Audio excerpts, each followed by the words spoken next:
Welcome to Sunday Morning Musings, Grief 101, Part 2.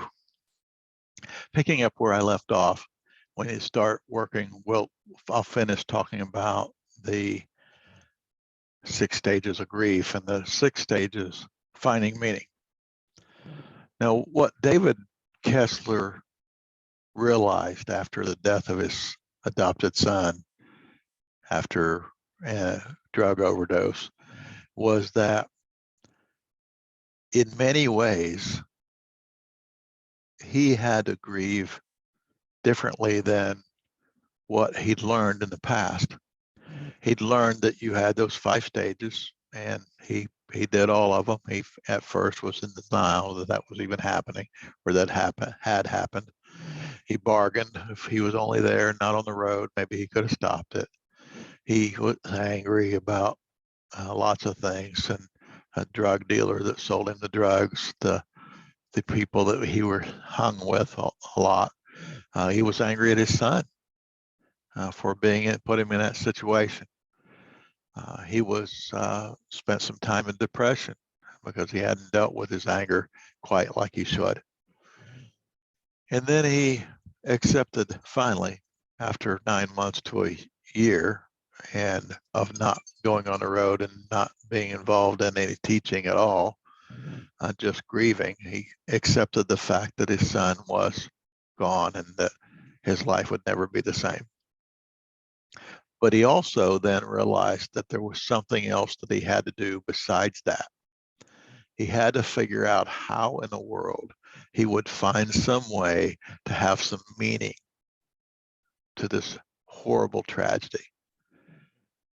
And that's when he really got to thinking about, well, really there is a 6th stage to grief. After I've accepted this, then I need to find meaning in all of this.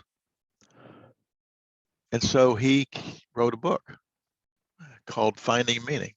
And I would suggest that anybody and everybody read it, because it's a really good book. It's really great for learning how to put in perspective what you're grieving and how to work forward to that.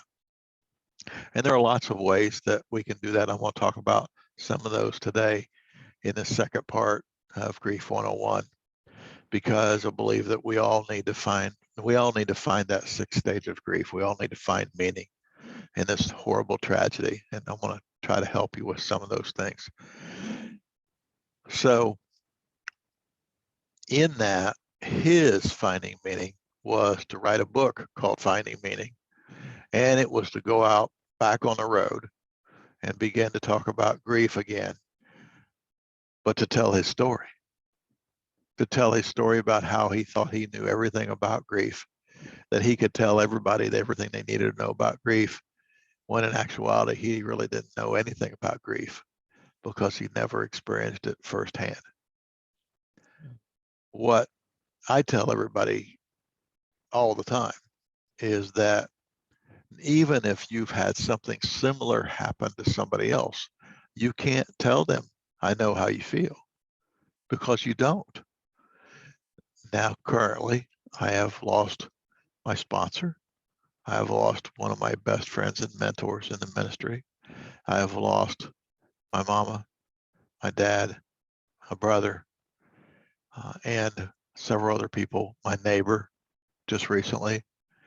And if somebody told me today they lost all those people in their life, there's no way that I would even think about saying, I know how you feel, because I don't.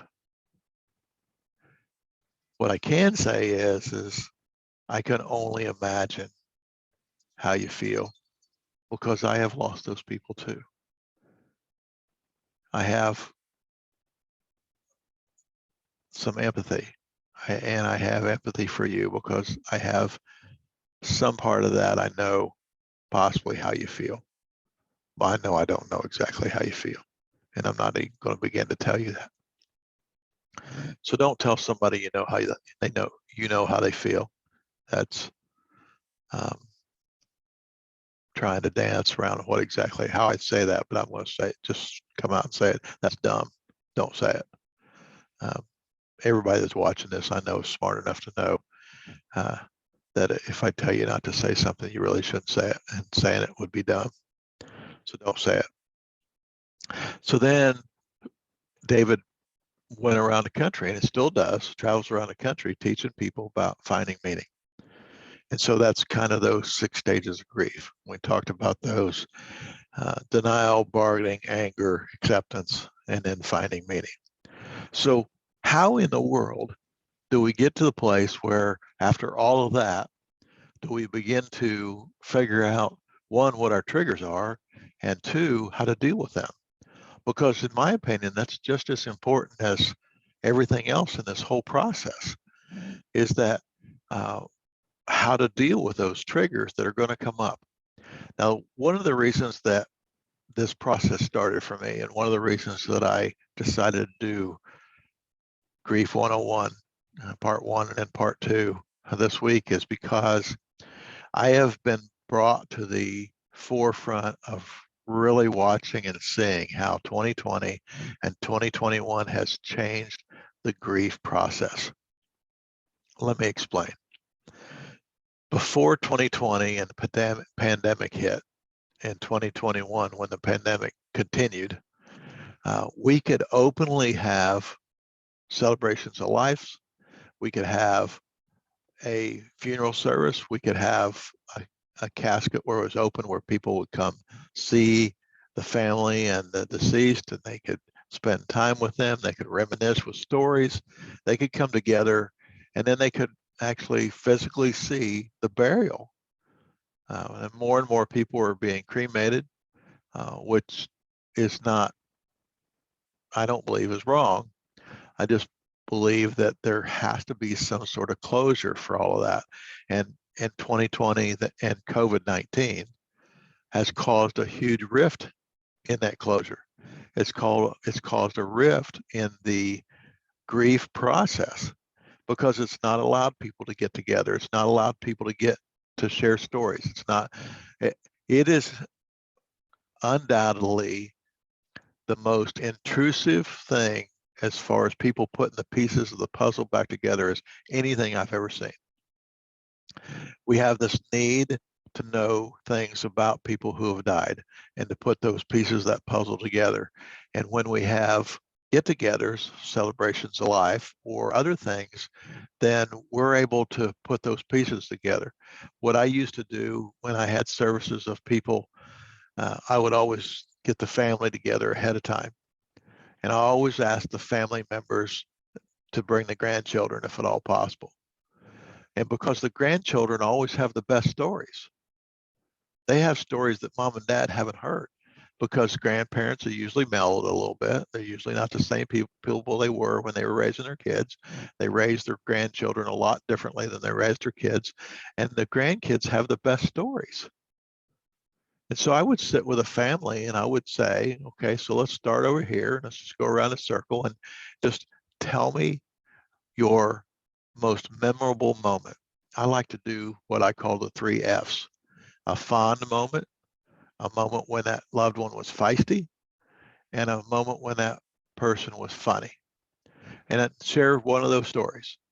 And then we go around the room and everybody shares a story, and you can watch people actually get to put the pieces of the puzzle together. So when we're done, not only do I have script for the Celebration of Life service, and I'm able to help other people that are sitting there that weren't part of that meeting, I get to help them put pieces of the puzzle together, but all those people that were sitting there put the pieces of the puzzle together themselves, and each one helped. We do that in crisis intervention. When we do critical incident stress debriefing, that's how we put the pieces of the puzzle together. With all the other people are altruistic. They all help each other. And that's the way I found that it really helps with services, is to help the family help themselves. And so we do that. And then so in that process, we have to look at, what is going to come up and what are going to be triggers. Okay, so let's talk about that for a minute. And might want to make notes on this. I'm trying to talk fast because I know I'm going to run out of time and I don't want to make a part 3 necessarily. So here's the notes, okay? Why don't you write down some things that we know already that will be triggers for you, okay? We know that the birthday of the deceased will be a trigger. We know the anniversary, if you were married to that deceased, will be a trigger.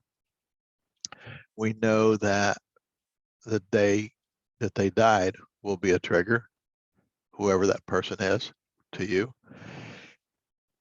We call that their heavenly birthday. We know that Father's Day may be a trigger. Mother's Day may be a trigger. Christmas may be a trigger. Easter might be a trigger. Thanksgiving might be a trigger. If you did stuff special on Halloween, might be a trigger. If you did special things on other holidays, it might be a trigger. And if you list all of these dates and then say, my mom was October 6th. I'm just going to use her for an example because I know she'd want me to. I know that that's finding meaning. I know that she would want me to move on with sharing her story to help other people. October 6th, her heavenly birthday. July 4th was her anniversary with my dad. September 7th was their birthday. Both of them born on the same day, 1 year apart. All of those are going to be triggers. Now, if I know that those are going to be triggers, then I can plan for them.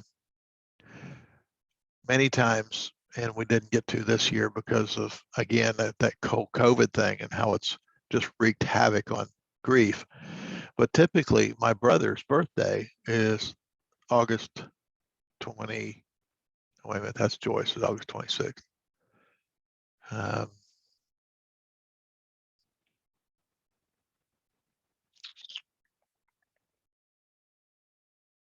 I'm gonna have to, you know what? I have to look that up. I've just forgotten his birthday.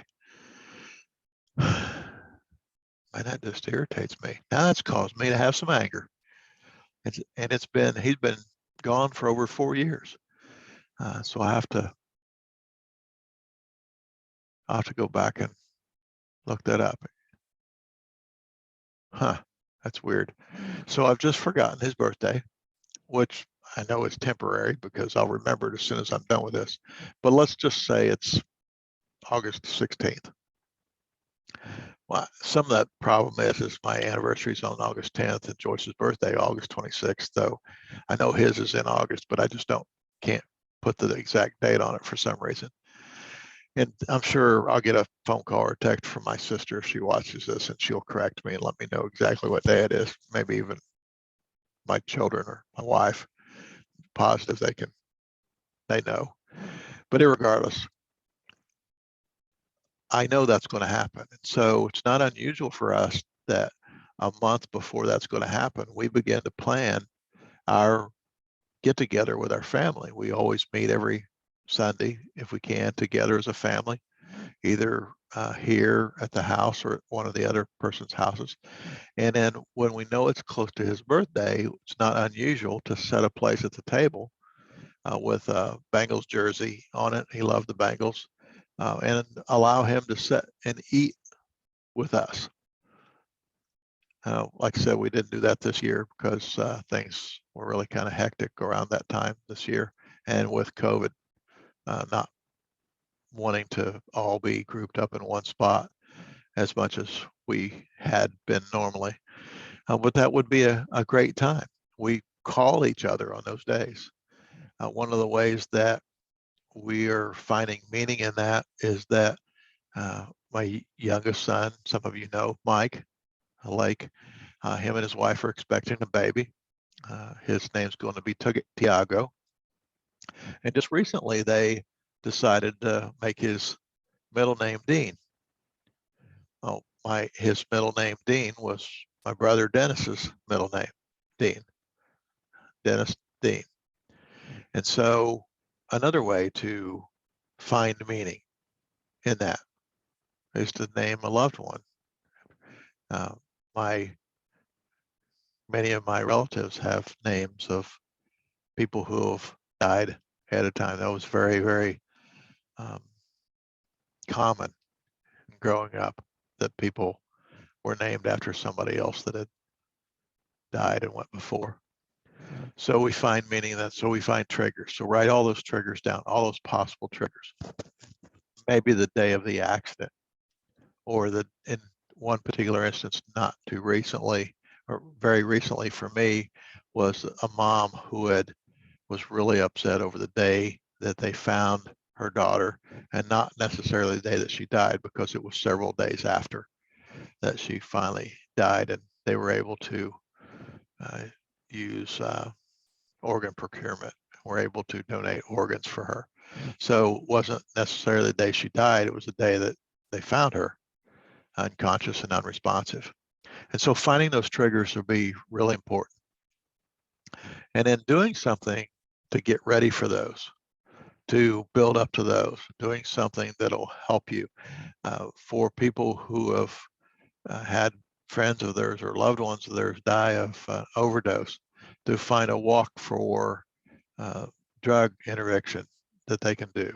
For people who have lost babies in miscarriage or other ways, to find walks that'll do that, that'll have a suicide. For people who have been the loved one of somebody that completed suicide, to do suicide awareness walks, and to release balloons on the date of that person's death or that day of that person's birthday. You know, something to remember that and find meaning in that. Something to do to find meaning, so that your life, so that that tragedy, whatever it was, you can find meaning in moving forward for that. Not getting over, because I don't believe anybody ever gets over a death of a loved one or a death of, or the loss of something, but you do move forward. And everybody's, I mean, there's only one alternative to moving forward, and most people, I don't believe, want to really truly do that. You know, so we need to continue to move forward. Find out what those triggers are and start doing something to work towards this. Now, earlier I also talked about writing letters and writing notes, and not many people have thought of this, but I think it's a very valuable thing. I don't think it's a bad idea that once in a while you just write a note to that loved one. You know, if you believe what I believe, you believe that they can see and hear everything that's going on. And so even if they're gone, and if nothing else, it's not for them, it's for you anyway. But just write a letter to them. Just, you know, I know how I'm so proud of you. I would know, you know, this is what you'd be saying. Talk about them like it's not real. One of the things that we have to do, and I believe we have to do this, and I'm gonna accentuate that have to. We have to do this. We have to make sure that we don't dance around the subject. It's kind of like not talking about a black man and a white woman, or a white man and a black woman, or or a little baby that's not quite right, or you know, who knows what. It's dancing around that subject. You know, the fact is that uh, they all know. They they they know they're dating a person of another race. They know they're married to a person of another race. You know, the fact is that not saying anything about the tragedy is perpetuates that denial, even if it's been 10 years.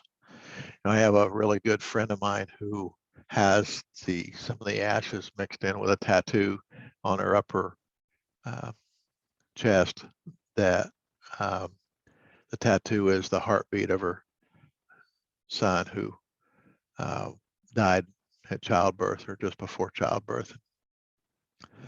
And I'm not going to tell you his name because I don't want to release. I know she wouldn't care, but I didn't ask her about this specifically. But I know that she openly talks about this child. He has a name, and just for kicks and giggles, let's call him Harry. Okay, that's not his real name. I already told you I'm not going to share your real name, but let's just say Harry. She has a stepson, and she has a biological daughter, another one. She has a biological daughter, and she talks about Harry like he was born, because he really was. He is hers. He will always be hers. He would have been 10 years old this year, and she talks about him, and talks about him enough so that the rest of the family's comfortable about talking to him too. And just the other day, she told me that her little girl, who is, I believe, 3, said they were talking about Harry, and my friend asked her daughter what she thought Harry looked like, and she said, "Well, I'm sure he looks like me." Just nonchalantly, without a care in the world, she said, "I'm sure he looks like me." And so we talk about it openly and honestly. You know, the fact is, my mom died. The fact is, my dad died. The fact is, my mentor died. The fact is, my neighbor died. Those are all facts. And to minimize those and not to acknowledge them is, I believe, a travesty in itself. They not only died, but they had a heavenly birthday. At least I believe that. My neighbor told me many times in the last few months since his wife died that there had to be a better place than this, that he was lonely and missed her. I believe that he needed to find meaning in the fact that he needed to go be with her. And I cannot be sad for him. As a matter of fact, I'm not sad for him. I'm sad for me. I'm sad for his son and his daughter and daughter-in-law and all the grandkids. I'm sad for them, but I'm not sad for him. My mama, she asked me to pray for her before she died. 10 days exactly before she died, she asked me to pray that she would not have to leave her house until she was dead. And she asked me to pray that she would never have to be put in a nursing home. 10 days later, my neighbor found her in the yard and she had just dropped over. And we know for sure that she had some sort of heart event because she had a pretty good cut and there was no blood involved. So we know that her heart just stopped. And I cannot be sad for her. She got exactly what we prayed for. And I can't not acknowledge that fact. That's the truth. Can I find meaning in that? Yeah, I can find meaning in that because I believe with my belief that God answers all prayers. And that's what I prayed for.